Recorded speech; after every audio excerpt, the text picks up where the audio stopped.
Welcome to Get Paid for Your Pad, the definitive show on Airbnb hosting, featuring the best advice on how to maximize profits from your Airbnb listing, as well as real-life experiences from Airbnb hosts all over the world. Welcome.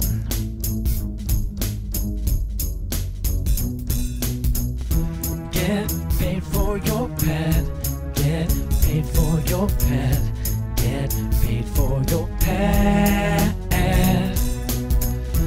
Get paid for your pad. Get paid for your pad. Get paid for your pad. Don't wait for the day after check-in to get paid. Visit payfully.co to learn how to get paid months in advance for your upcoming bookings on Airbnb, VRBO, and other platforms. That's payfully.co. Welcome to another episode of Get Paid for Your Pad. Today I am co-hosting this news episode with my good friend David, who's of course the co-founder and president of Hostfully. David, how are you and Happy New Year? Hey Jasper, Happy New Year. Here's to an exciting 2018. I think it's going to be a very exciting year.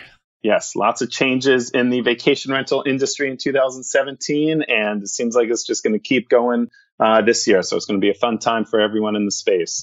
I think so too. Well, we just had a quick look at the news, and there's not really that much to talk about. But I have some personal news that I can share, because I'm sitting in an office right now, and it's almost like I have a job again. Oh boy. It's been a while. I quit my job in 2010. I used to be a trader. And now, as you probably know, the cryptocurrencies are kind of going wild. The whole space is just completely exploding. And some of my friends, they actually run an exchange in Bitcoin futures and options. And so I visited their offices and I noticed that there was a lot of opportunities in terms of trading in all these different coins. I didn't know that much about it, but there's like 1,400 of them now. And there's 70 different exchanges, and they're all trading on different prices, and it's just a madhouse.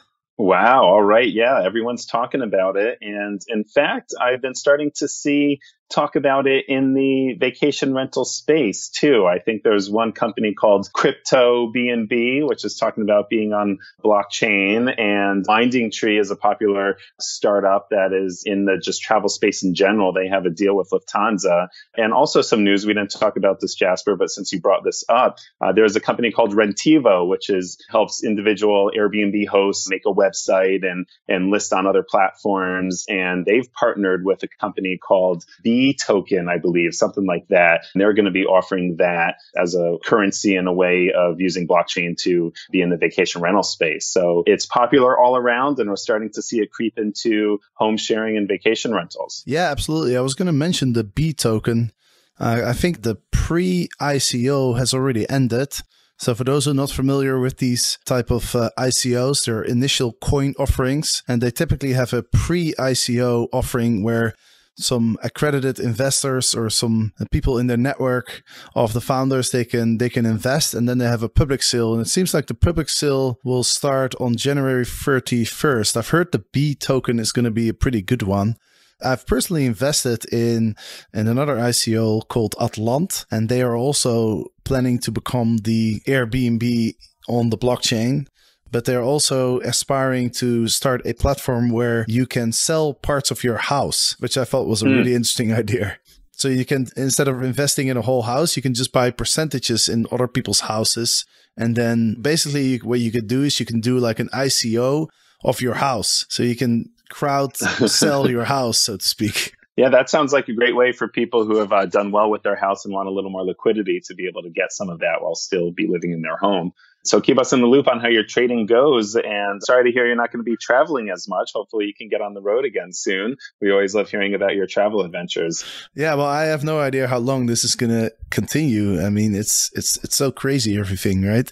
But talking about, I think you mentioned crypto BNB. Mm-hmm. Did you mean crypto Crips by any chance? Maybe. They start to all become a blur. So we can post it in the show notes after. I literally spoke to the founder of Crypto Crips, and Crypto Crips is actually it's not on the blockchain.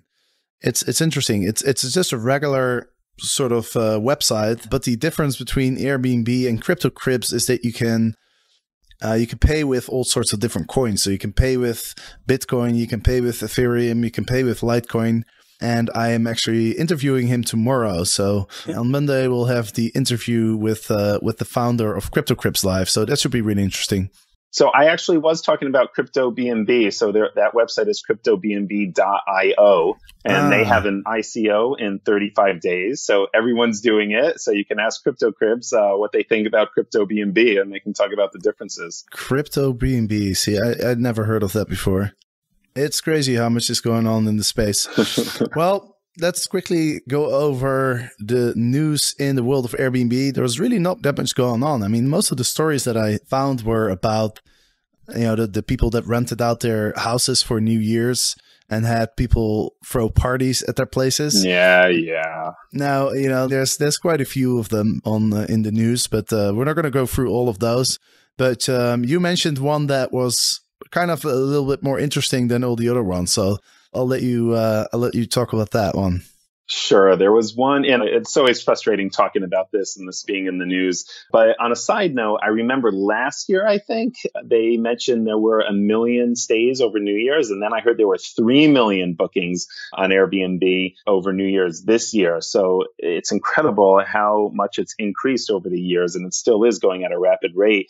And when you hear about, one or two of these stories, it really is an anomaly. And how many hotel rooms get trashed on New Year's as well. So it's a poor comparison. But this one specifically in the suburb of Cleveland, Ohio, apparently some guy rented a room. And what's unique about this is he rented a room in a home. He didn't rent out a whole home. So the host was living there as well. And this guy started advertising a party online and charged $5 for guests to enter. And he was only renting the room for $40 a night. And apparently 250 people came to the party and trashed the place. But what's really interesting, and I'd love to hear from this host, apparently the host was there and he locked himself in his bedroom and then eventually had to call the police as the party got all wild.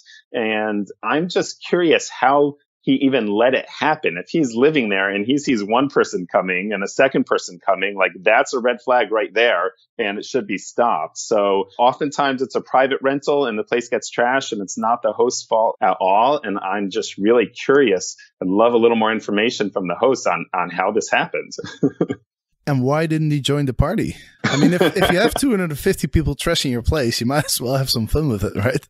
Yeah, I don't know about that. I'd have stopped it a lot earlier. I'd be like, okay, well, there's 250 people here now. I might as well just have a good time. And then I'm going to be submitting a request to Airbnb anyways. Yeah, exactly. Like I'm gonna get Airbnb cover all the damages and just make it a really fun night. Yeah, that's incredible. I don't know how you fit 250 people in the house anyway. It must be a pretty big place. But yeah, I mean, why didn't he ring the alarm bells way before it got so much out of control? That is such a weird story. Very weird indeed. I heard you hosted a pretty big group of guests in your house over New Year's, didn't you?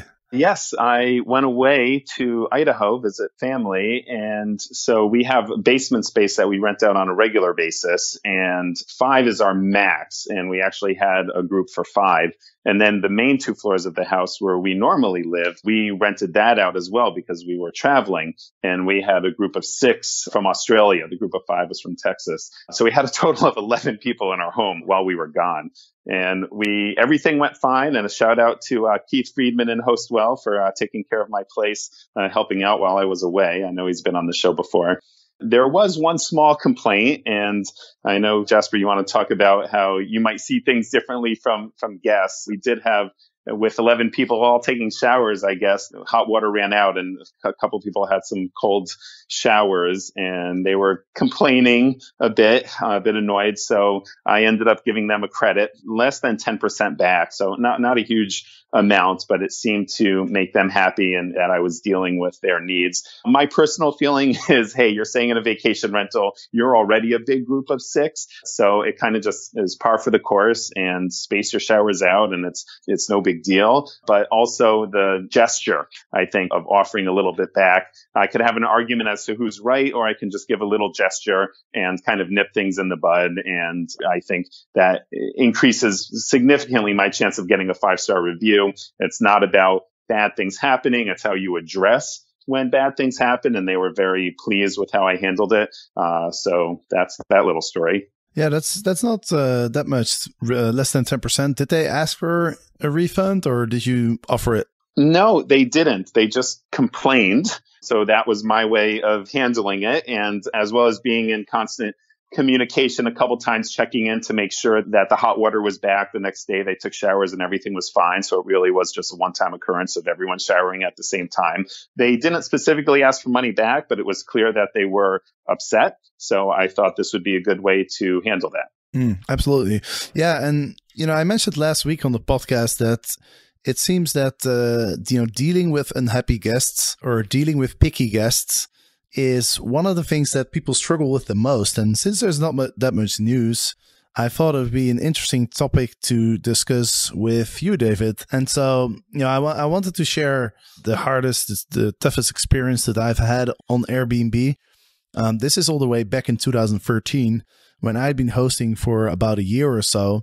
Up until then, I always had guests that were very happy. I mean, in the beginning, there was, I would get small feedback about minor things, but nobody was ever really complaining or unhappy until one day I got an email. I was actually staying in Amsterdam. I was actually staying in a hotel at the time. I had a visitor and we couldn't stay at my own house. So I just booked a hotel and I was still making a pretty good profit. And I got an email in the morning. And this guy he was outraged. He was so mad. He wrote me an email complaining about all sorts of different things. He was telling me that there was loose wires in the house. He was telling me that there wasn't enough lighting. He was telling me that the shower smelled bad. He was telling me that there's a fish store, which is true. There's a fish shop in my street. And he was complaining that it smelled like fish. And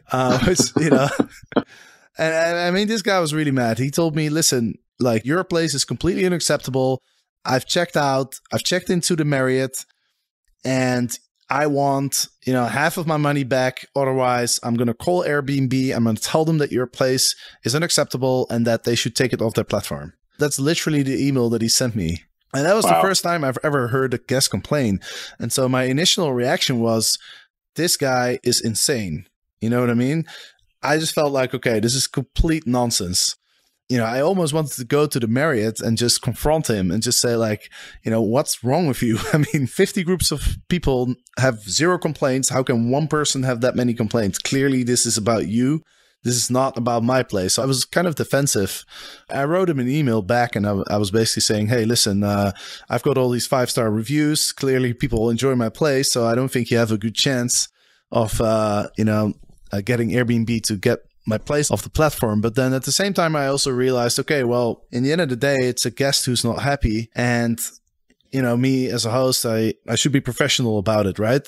Mm-hmm. And I actually thought his demand wasn't outrageous. He booked for 4 nights and he wanted half of his money back. So he'd still be paying for 2 nights, although he only stayed for 1. So after I calmed down a bit, I just wrote him an email and I said, like, hey, listen, I'll give you half of your money back. I'm sorry to hear that you didn't enjoy your stay. Just let me know how you want to have the money and then let's both go our separate ways. And then he responded back and he was like, yeah, okay, that sounds good. Yeah. And kind of, sounded a little bit friendlier. But then afterwards, I started thinking about it and I started realizing that, actually having somebody who's really, really picky, who will complain about everything is kind of a blessing in disguise, because if you can make that person happy, if you can make improvements, then everybody's going to be happy, right? And so I actually went into my house and I had a look and I did buy some extra lights because he was complaining about the lighting and no one else had ever complained about it. But then maybe some other guests have had similar thoughts in the past, but maybe they just didn't want to complain, right?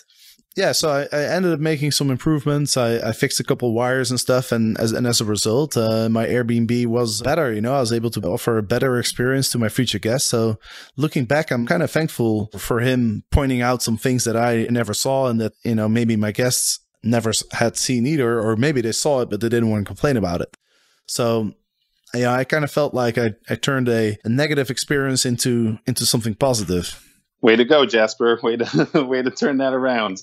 It's always helpful when guests, I've had a number of guests that have had a wonderful experience, and in the private comments when they're doing the review, they'll let me know that there was maybe dust in a certain corner that the cleaner needs to look at, or that, perhaps you could put some shades up by this window, or they've given some good feedback. So that's always helpful. But so good job having a high maintenance guest and turning it into a good thing. One thing that I find personally on this note, that if someone starts to negotiate with me on price right away, that oftentimes that is a more high maintenance guest. And I have found that I usually get more complaints from people who I end up giving a better deal to. And so I've really been hesitant on that. And I pretty much stopped negotiating and lowering my price, because I just feel that's kicking things off on a bad note. And they're going to be a lot more high maintenance, even though they're getting a better deal. They just seem to be more picky. Right. So it's kind of counterintuitive, right? You're giving them a good deal and they're still going to complain. Yep. And also one other thing, at Hostfully, we reach out to a bunch of vacation rental management companies and ask them for some of their funniest complaints. And we wrote a blog post about it. So that's on our blog. And there are some complaints like there's too much water in the pool, or the beach is too sandy. What time does the midnight show start? So there's been some real funny questions and complaints from guests. That's pretty funny. Yeah, that reminds me of one time we went on a holiday with a bunch of friends, and then we were sitting on the beach, and then my friend didn't look particularly happy, and I asked him like, "Hey, are you enjoying your time here?" And he's like, "Well, I like the beach. I just don't really like the sand and the water and the sun." So I was like, "Okay, well, what else is all there?" Right. Anyway, yeah. So I thought there's a few learning lessons from these experiences, right? And I think what you're saying, like not giving discounts, is probably a good idea. Although I have to say that when I stay at an Airbnb, I always try to get a discount, but I don't really complain a lot though. But anyway, I think taking the feedback serious and not being defensive when people complain, because in the end of the day, it's just their perspective, right? It doesn't mean that your place is actually not good. It's not really about who's right or wrong, right? There's no right and wrong. Mm-hmm. So I think, taking feedback serious and just being very professional in your response as well is a good learning lesson. It's something that I definitely didn't quite do that. But also, I think the things that you can't do anything about. So, for example, this guy, he didn't like the smell of the fish in my street.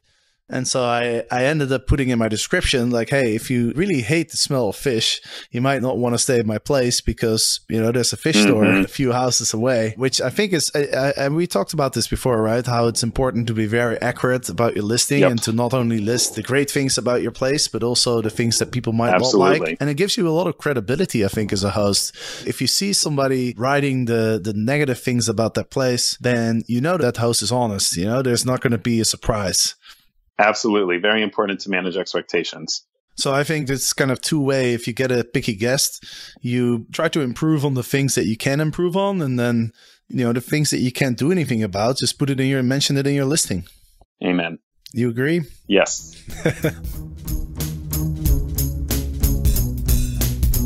Airbnb has changed the way people rent forever. But actually getting paid is still a pain. That's where Payfully comes in. Payfully is a safe and secure way to get paid for your upcoming reservations within 24 hours of them being booked. Payfully deposits directly into your bank account, with funds typically available within 24 hours. Payfully works with all the major platforms, Airbnb, VRBO, Guesty, and others. They've helped thousands of hosts expand their business, cover unexpected expenses, and stabilize their income. Visit payfully.co for your first request free with code GPFYP. That's payfully.co, promo code GPFYP. Awesome. Do you have any other funny stories that we could chat about? Well, there's no news. I do, and then also wanted to talk about the booking on behalf of another member too, and that. So all right. Maybe we'll bring that up, and then we can end with my personal funny story of what just happened. Okay, I think we only have time for one.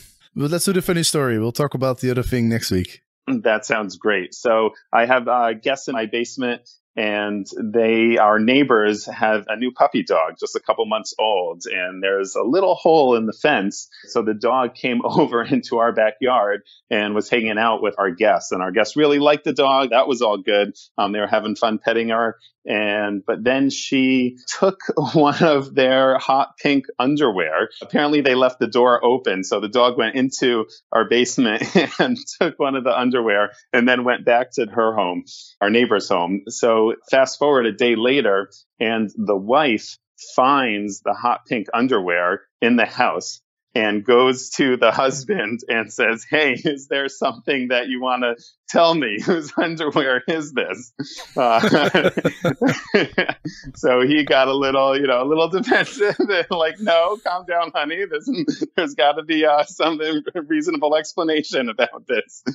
And they ended up chalking it up to their son, who's in college now and not there, but to his girlfriend from over the summer, that maybe it was hers and somehow it got there. So a day later, our guest had told me what had happened. So I told the neighbor, "Hey, just so you know, your dog took our guest's underwear." And the husband was like, "Oh, thank goodness. I'm so curious where that came from, because my wife was putting me on the hot seat about that." And he must have really wondered, like, what happened here? Yep. Confusion all around. So, I can also imagine that if you're trying to explain to your wife, like, "Listen, it's our dog went into the neighbor's house and picked up this piece of underwear. It wasn't me." How credible Very is much that? My dog ate my homework excuse. Oh, God, that's really funny. Okay, let's quickly go into the other thing. We've got 2 minutes left. All right. Well, quickly, there's been some discussions on different Facebook groups about booking on behalf of a friend or family member. And I just actually had a neighbor who wanted to book for his mom. And so on the hosting help section of Airbnb's website, it says very clearly, we require Airbnb reservations booked for personal travel to be booked by the person who's going to stay at the listing. Unless it's a business account, that's the one exception. But in this case, it's personal travel. So Airbnb's website says no. Nonetheless, I called Airbnb customer service and asked them, and they said it was okay. And I got an email from Justine A. on December 21st from the customer service team saying, although we recommend that the guest who booked and the person who will actually stay in the listing is the same, so long as we have your consent, we will still support this reservation.